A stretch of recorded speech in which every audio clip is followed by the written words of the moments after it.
चंदन कदी आओ चंदन कदी खालो मिठैया बनवालो राखिए हीरो भैया आओ चंदन कदी खालो मिठैया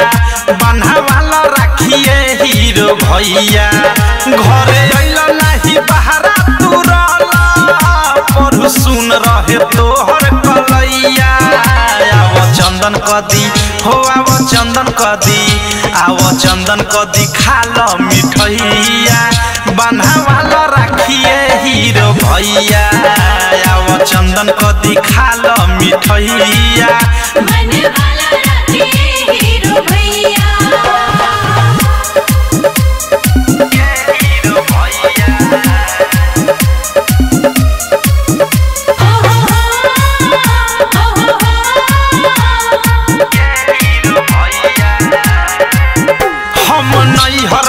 खेते खेते कुछ गाड़ी वाला के भाड़ा देते देते तोहरा ला राखी लैनी हेते हेते ये भैया तोहरा ला राखी लैनी हेते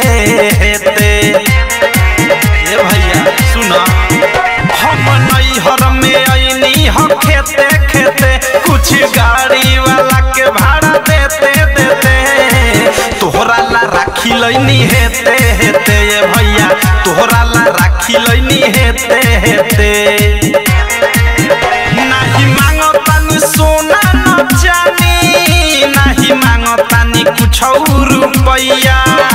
आओ चंदन कदी हो आओ चंदन कदी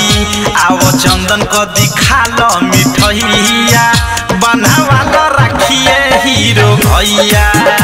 आओ चंदन कदी खालो मिठैया बनवालो राखिए हीरो भैया डीजे विकास सुन रही हो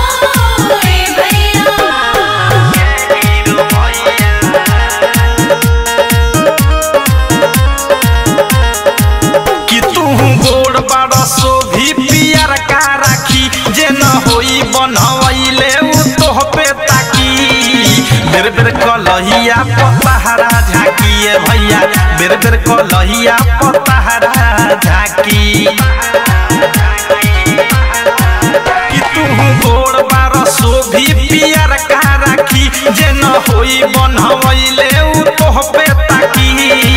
बेर बेर कलहिया पतहरा झाकिए भैया बेर बेर कलहिया पतहरा झाकी प्रेमियों थे सोहराई टोडे थारू अनुराग हवे पावन समैया आओ चंदन कदी हो आओ चंदन कदी आओ चंदन कदी खालो मिठैया बनवालो राखिए हीरो भैया आओ चंदन कदी खालो मिठैया बनवालो राखिए हीरो भैया।